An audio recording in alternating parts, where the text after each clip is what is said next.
Hello and welcome to the New World Review, your source for everything anime and manga. And today I'd like to step back into the world of Demon Slayer, because this series sent an earthquake into the anime world, as well as the manga world, with volume sales surging to absolutely ridiculous numbers following the very successful anime. So in what seems like an instantaneous motion, Demon Slayer has reached the pinnacle of storytelling, at least temporarily, and there are a lot of factors that contribute to this, such as likable characters, a decent story, and of course, as mentioned before, a stellar anime adaptation.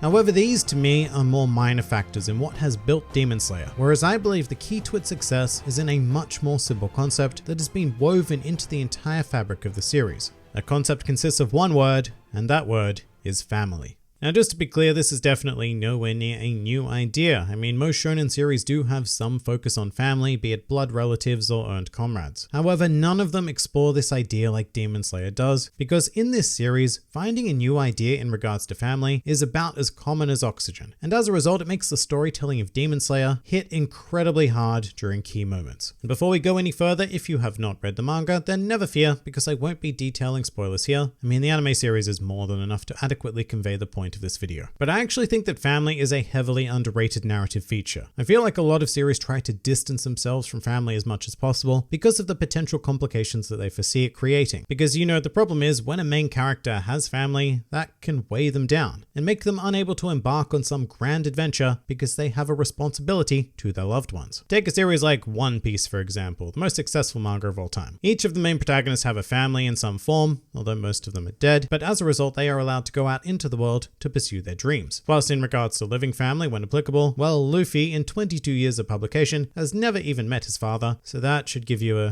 good indication of that. And no, it's not that simple and family is used to great effect, but it is not the core idea of a series like One Piece. But if we say move into the world of seinen briefly, then we do have an example of a series where family is the core idea, which would be Full Metal Alchemist. The heart and soul of that series is the brotherly bond between Edward and Alphonse, and the power of that bond is palpable throughout the run of the series, leading to incredible emotional highs and lows. It shows the incredible potential of this broad idea, and Demon Slayer takes that and amplifies it to a global scale. And the most obvious parallel here is the relationship between Tanjiro and Nezuko, which actually mimics the Edward-Alphonse relationship quite closely, with them being siblings on a mission to restore the body of Nezuko. But this is the obvious one, and I'm not going to spend too much time on it as a result, but already just be aware that family is the driving force of the series from a protagonistic standpoint. However, in a rather uncharacteristic move, especially for a shonen, it is also the core idea from the standpoint of the antagonists. In fact, the introduction of the series antagonist, Muzan Kibutsuji, didn't occur in the aftermath of some giant battle or in a deep, dark lair plotting like many shonen series, but instead, he was introduced randomly on the street with his family. And that was a great shock to the system of both Tanjiro and the audience. The whole, how could this guy who slaughtered my entire family be a decent enough existence to have a family of his own? And of course, whether or not Kibutsuji actually cares for his family is almost irrelevant. It's more that this was how he was introduced to Tanjiro and the rest of us as the antithesis of what we would have thought he was prior to this moment. That is the simple power of adding the idea of family into the mix, even a superficial one. But with Kibutsuji, the idea of family runs much deeper, because the series goes to great lengths to continuously state that all demons are related to him. And not only that, but some are closer relations than others, depending on if he sided them directly and how much of his own blood was provided to any particular demonic individual. So in a really twisted way, family is also what is driving the antagonistic forces of the world as well, especially at the higher levels, filled with demons constantly striving to earn Kibutsuji's approval as if he were an actual father figure. But family also comes out in the individual motives of demons as well, with probably the greatest example of course being Rui, whose character development took place around the concept that he was searching for his true parents because his human parents attempted to murder him after Rui became a demon, despite of course loving him dearly. And so he went about crafting his own demonic family, essentially enslaving a whole host of demons to act not only as his parents, but as his siblings. And of course, as soon as Rui sees the bond between Tanjiro and Nezuko, he realizes that what he has is absolutely nothing, and goes on to seek family in another unconventional manner by assuming that taking Nezuko will imprint that bond onto him by default. And now with all of that in mind, what do we think Rui ends up being defeated by? Yes, you guessed it,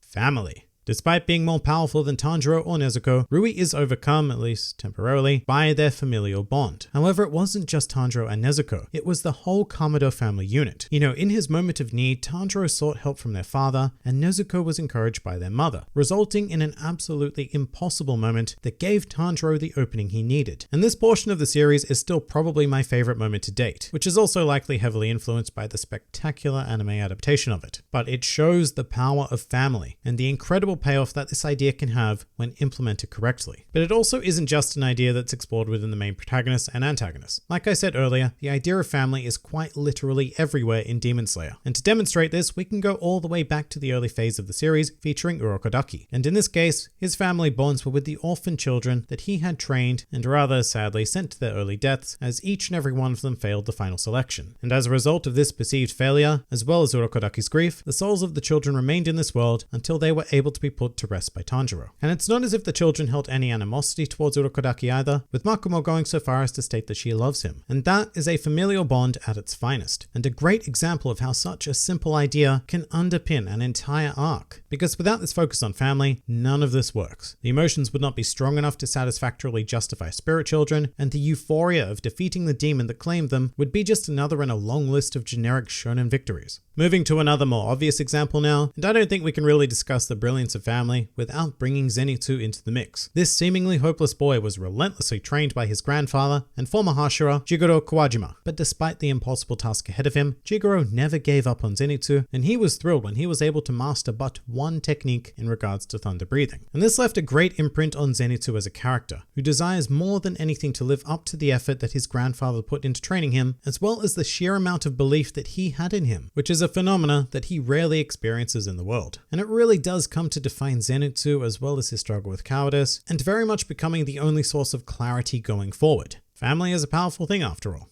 And in the case of the mighty Inosuke, you could say that his character exists as contrast to not only show the absence of family, but of the effect that developing the most basic of connections can have. I mean, yes, I guess Inosuke was primarily raised by boars, so he does have a unique family, we'll say. But Inosuke very much enters Demon Slayer as a bit of a blank slate. And as a result of the bonds that he develops with Tanjiro and everyone else, he comes to grow an awful lot as an individual, and it's all very obviously a result of these close relationships that he's developing. And as a result, he really does serve as a perfect contrast to characters like Tanjiro and Zenitsu, who are well accustomed to the benefits and detriments of family. And then there's also Kanao, who has seen both the best and the worst that family has to offer. Growing up, she lived in an incredibly abusive environment, to the point where she was psychologically broken and even sold off into slavery. However, Kanao was acquired by the Kocho sisters, and that newfound sense of family immediately and radically changed her life. And there are, of course, much more subtle portrayals of family as well, such as the entirety of the Hashira. They are all very purposely designed to evoke a feeling of older siblings who have the experience necessary to guide our younger protagonists in this world. And you know what? At first, I was kind of put off by the idea that all of the Hashira were essentially young adults, because in my mind, you'd figure that the pinnacle of power in this world might have a bit more age and experience behind it. However, instead, they're all under 30, and in fact, most of them are barely into their 20s. But it is a very intentional decision to portray them like this, because you know they have this really cool vibe about them that younger children have a tendency to feel towards their older siblings, because parents are great and all, but when you're a kid, there is nobody cooler in this world than your older brother or sister. So it makes a lot of sense that the people we're supposed to feel are the coolest in the world take on that familial role. And without going into spoilers, most of them do embody this idea to a fault when they are eventually explored in the series. So they do act as yet another wonderful result of what happens when you put the core concept of family into action. And of course, all of this is just a tiny portion of how family has influenced every facet of Demon Slayer. And going forward, that core concept is only going to become more obvious, and I believe that that is why the series has struck such a chord with people. Because firstly, family, as stated before, is an idea that is almost never given heavy focus in a shonen series, at least not as an underlying concept. So as a result, to shonen fans, Demon Slayer feels really fresh, and the advantages of doing this idea properly bring to the table impacts the readers and watchers in ways that they aren't necessarily used to in One Piece, My Hero Academia, Hunter x Hunter, whatever it is. And just to be clear, once again though, every other story I've mentioned does effectively actively use family, but it's done so as more of a narrative accessory. They invoke family when it's necessary to invoke family, like during a flashback or an urgent situation here and there to give a character some really solid motivation, but none of them use it as their prime factor. And that's not to say that they should either. Every successful series has its own reasons and ideas that have led it to widespread popularity, and family just happens to be Demon Slayer's bread and butter. A series could choose to focus on any number of different concepts, but the most important thing is that they explore them in depth and in a dramatically impactful manner, and Demon Slayer is nothing short of a masterpiece in that regard. I think there are definitely things to fault about Demon Slayer, especially after reading the manga, but a lot of it is nitpicky stuff, and none of it outweighs how marvelous a job the series has done at what it set out to do. And you know what? That core exploration combined with a brilliant anime adaptation, well, in that case I think it's pretty inevitable that the only option left for Demon Slayer was to go on and take the world by storm. And that pretty much does it for the secret to the success of Demon Slayer. If you enjoyed this video and the content this channel produces in general, then please do consider donating to the New World Review Patreon, because the support of all of you amazing people is what continues to make this channel possible. And if Patreon isn't quite your style, then please do leave this video a like, share, or subscribe, because it also helps support this channel an incredible amount. And if you'd like to join the fun at any time, then please do head over to my Discord server, where a wide array of shenaniganry takes place on a daily basis. And finally, please do comment with your thoughts on family and Demon Slayer. This has been the New World Review, and I'll see you next time.